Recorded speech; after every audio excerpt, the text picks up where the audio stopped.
YouTubers, Merry Christmas. 2017 is coming to an end, last week of 2017. And I got a housing rant crisis to talk about today. I got a question I wanted to ask, and maybe we are seeing what's happening, but we're not asking the right questions to solve what problems we're having. What economic mind frame have we created within ourselves to believe that things are okay? I saw an article today, and it said that the housing market is rock solid. It's a ticking time bomb, people. I don't believe the housing market is rock solid. I believe it's busting and exploding at the seams, and things are ready to go down. And I think with the new implementations being brought in by the Canadian government and stress tests in January are going to prove it. And now with the new Kiwi government down in New Zealand setting up that no foreigners allowed to buy, we're going to see what kind of an effect that takes on in New Zealand. And what people aren't telling you is that housing usually goes back to its original selling price, or back to the normal market selling price. And that's what people are forgetting when they're investing in these overpriced houses. Since 1950, a majority of wages have gone up 59%, but not factoring the cost of housing in Canada is up 430%. So how do you factor that, and how do you put two and two together?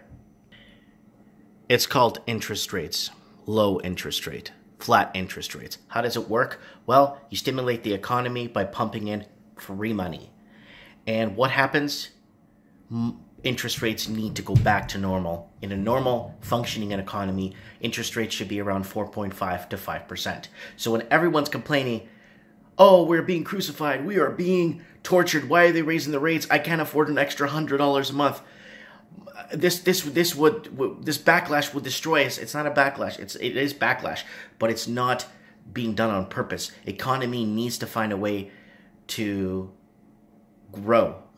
And with interest rates at historical levels for the longest time, guess what's going to happen? Things stagnate, wages stay down, and people get bought out of the markets.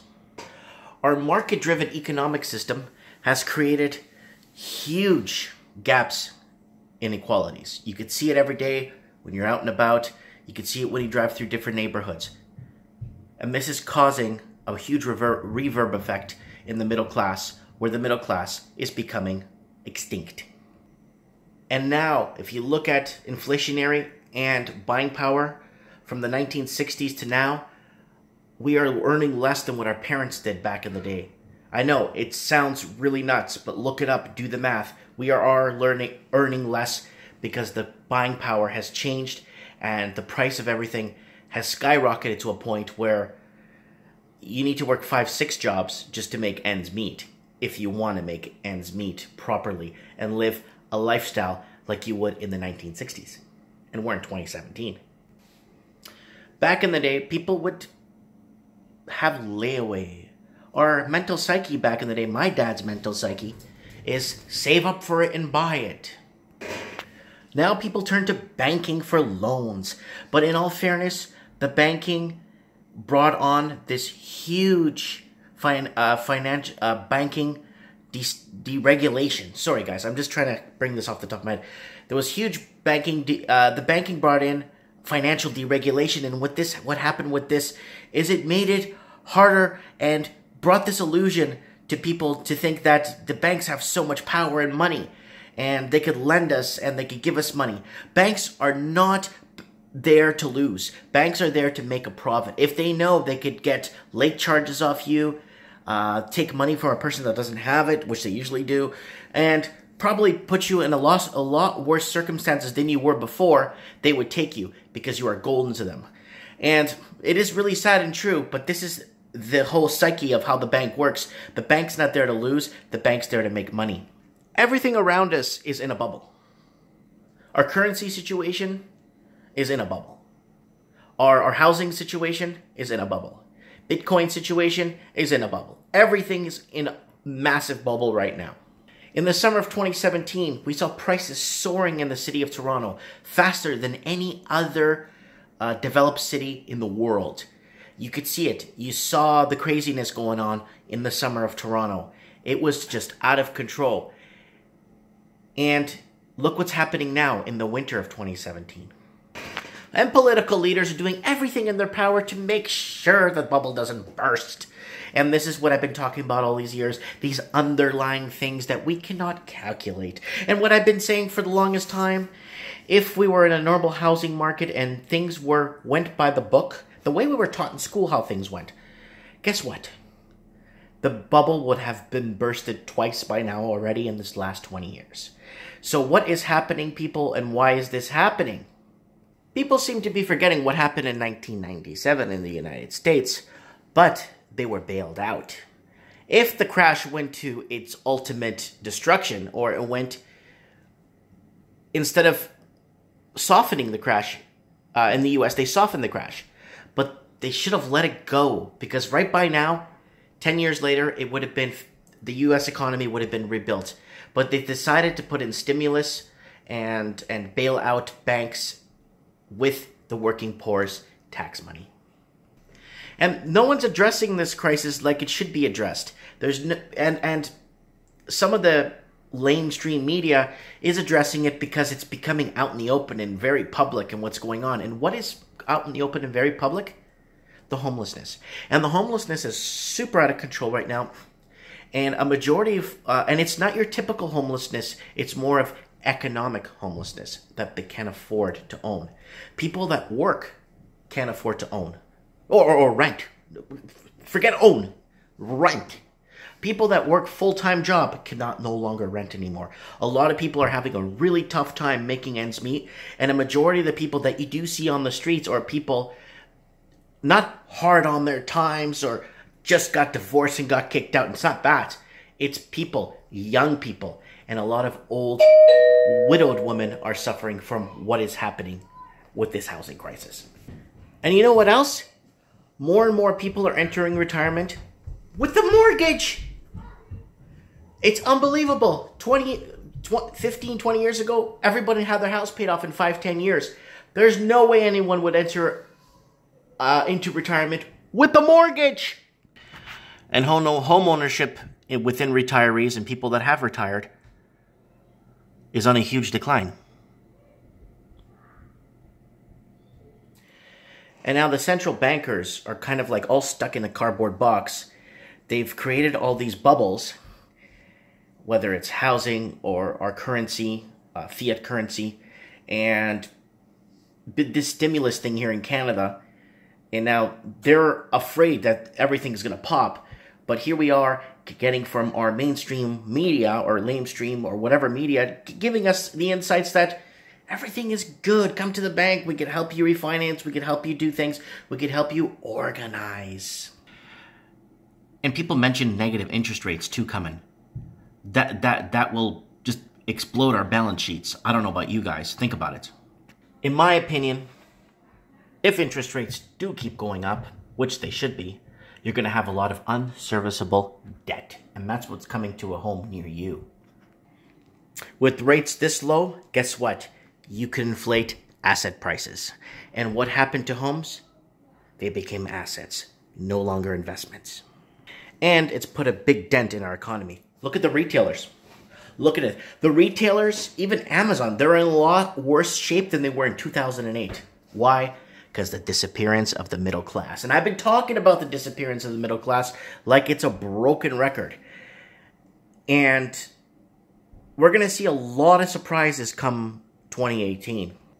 So like I've been telling you guys, everyone's asking me the same questions. What's going to happen with the housing crisis? Why is this happening? Why are there so many different angles attacking us when we're trying to find out or get concrete numbers? Well, when Q1 of 2018 is going to be exemplary, it's going to be amazing. We have two choices in 2018. We could either default or we could expect massive inflation. But to me, in my opinion, either way, it's going to be very extremely damaging to Canadians and Canadian investors, or Australian and Australian investors, American and American investors. At least the average investor has a way to protect himself, in my opinion. But the average Canadian won't. Home defaults are rising. Bankruptcies are up. Man, I just saw a documentary early this morning about how people are committing suicide to debt. There was one man living in I think in Ireland, or was it in London, one of the cities, that took a backpack with him with all his credit card debts and mortgage debt and lines of credit debt in a little backpack, and then jumped himself in front of the train. And then when investors found him, and they found the package next to him, and they opened it, and they saw that he was in so much debt that he just couldn't help himself, and he left a wife and 3 kids behind. And in 2018, I think the way we're headed, we're on track for more retail. We'll have the record of the most retail store closures coming in 2018. And it's something I don't want to happen. But the way the trends are pointing, the way everything's headed, the way everything is looking, is just giving us an open window of what to look for in 2018. It doesn't take a person involved in sending rockets to the moon or to space to figure out where we're headed.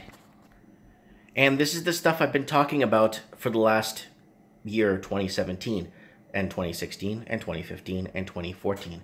Now we're experiencing more and more job cuts. Oh yeah. More and more job cuts. 2018, be prepared. These are the things that I'm telling people to prepare for. We're going to have more job cuts in 2018 than you did in 2017 and 2016. You're also going to see in 2018 a huge a lot less spending in construction. We're going to spend a lot less in construction than we did in 2009. So you'll see a huge drop in construction going up across Canada in 2018. And another thing I see happening is financial stocks will lose all their gain in 2018. Financial stocks are pretty much going to lay stagnant, while other different markets and features in the different markets will blossom and grow. That's my prediction for 2018. Another thing, another trend I see happening for 2018, a lot of millionaires will be scared to invest. Oh yeah. Once you got the millionaires stopping to invest, this will see a huge decline in our trickle-down economics section of our economy, That trickle-down section of our economy will go down. Construction will be at all-time low, linking to jobs and unemployment. And consumer confidence will start to fall in 2018. Our malls and big stores that we used to see and went to when we were kids, and it was just, you see the thriving economy around us, people making money. And back in the day when you did own a store, you were rich back in the day. Now, people are just putting 2 cents, 2 nickels together to rub, and basically kicking the can down the road and keeping the trend going. And one other little tidbit of prediction that I have for 2018, or where the trend is heading, is homelessness. I think homelessness, like I said at the beginning of the video, is going to be severely out of control. Mental illness is going to go up in 2018, where people start losing everything, and a lot of people start not getting the help they should be getting. So there's a lot of things. A lot of people are asking about the housing crash. There's more involved to a housing crash, and when is it going to crash? Because the domino effect, just like I just been mentioning the last, 13 minutes of this video, I'm trying to make it cool and hype.